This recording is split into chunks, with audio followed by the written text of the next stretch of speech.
When people ask me what's the favourite of my books I've written, The Exiled often comes to mind. There's a lot of me in that one. It's Scottish, it's set in Edinburgh and in rural Scotland, and there's a particularly Scottish flavour to the people in it and the dialogue. I'd like to read you a bit of it. It was a large barn of a place that would have been heaving and sweating on any given weekend night, or full of bingo playing pensioners midweek. But now, on a quiet afternoon, there were only a handful of locals lined up on high stools along the length of the bar. In days gone by there would be a cloud of smoke hanging over them, but now the air was clear, and only an open door out to what was euphemistically known as a garden showed where the hardened smokers would be lurking. Conversation stopped as Alan walked in, and everybody turned to look at him, just as quickly looked away and went back to their drinks. They thought I was the police. One of them looked a bit more startled than the others, and he also looked away faster than the rest. Alan took the stool next to him and sat at the bar. Softly, softly, catchy monkey. A pint of heavy, he said, when the barman came over.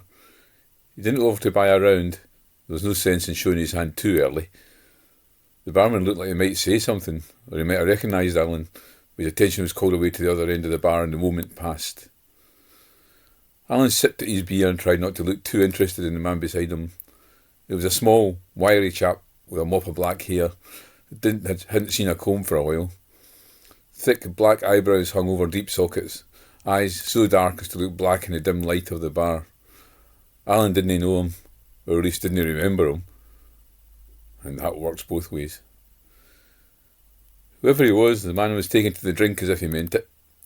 He downed a double scotch in one, took a large gulp of lager, and ordered another each. Steady on, Frank. It's a wee bit early for that, isn't it? The barman said as he passed over the drinks. Frank laughed bitterly. Too early? It's too late. It's far too late. I've seen things this day never forget, I'll tell you. And there's no enough booze in the world for that. You catch a swatch of your missus in the shower, did you? The barman replied with a laugh. But Frank wasn't rising to the bait. Just keep the whiskey coming, he said. I'll decide when I've had enough. Alan's nose for a story was tingling now. There was a rhythm to these things, though, and he hadn't quite got himself matched to the beat of the bar. He kept quiet and listened. But he was also aware of his need for urgency. If he remembered this place, John would too. And it was only a matter of time before John and his polis turned up. To begin with, the talk along the bar was of bookies and horses, and the television showed the 3:30 race from Ayr, and while it was on, the bar was filled with shouting and cursing. Nobody won. I knew it wasn't my lucky day, the barman said, and that prompted Frank to speak again. He'd knocked back several more doubles by this time, but his speech was still clear. You don't ken the half of it, son. What I saw on them stairs. His voice tailed away. Alan let the barman ask the question. Come on, Frank. Didn't leave us as suspenders. It's got to you what you've seen. You're white as a sheet since you came in. What was it? That'll cost you. A wee goldie, Frank said, smiling. The barman shrugged. Suit yourself. And he moved to turn away. Alan took the chance. I'll get you that wee nippy sweetie, he said. 2 even, if you tell me what you saw.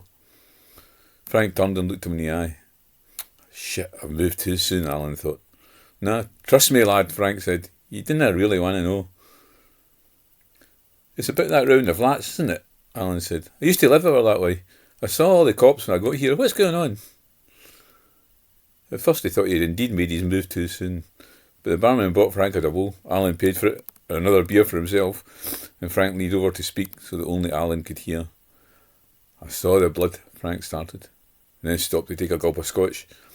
Alan knew better than to interrupt. Frank obliged by continuing. In the shadows, it looked black. Just like the feathers. Everywhere they were, all over the landing. The bird's body was up there on the steps too, what was left of it. It looked like somebody had stuck a firework up its arse. But that's no the worst of it. He paused again, downed his whiskey and looked expectantly at Alan. This is another ritual Alan knew only too well. He motioned the barman over. Another one for Frank here, he said, and he made sure that Frank saw there was plenty of notes left in his wallet. I shouldn't be talking like this, Frank said. I don't ken you for Adam. Alan leaned forward. I'm with the papers, he said. There's 200 in it for you, and your name never needs to get mentioned. I just need to ken what you saw. And he gauged the man right. Frank's eyes never left the wallet. Money first, Frank said. Alan slipped a wad of notes over the bar, taking care that nobody else noticed. Frank made them disappear just as quickly and then downed the whisky fast. Only then did he speak again. They were handprints, he said. Red Hans, all over the place. Too wee to be anything but a kid's. And? Alan asked. That's not much of a story for 200 notes, is it? There's not much more to tell, Frank said. The mess of the feathers was the main thing. There was a swan, I think. A big black swan. Too big to be a crow, anyway, and it was torn to buggery with bits of it lying everywhere. And the wee lassie? Alan asked. Frank went pale.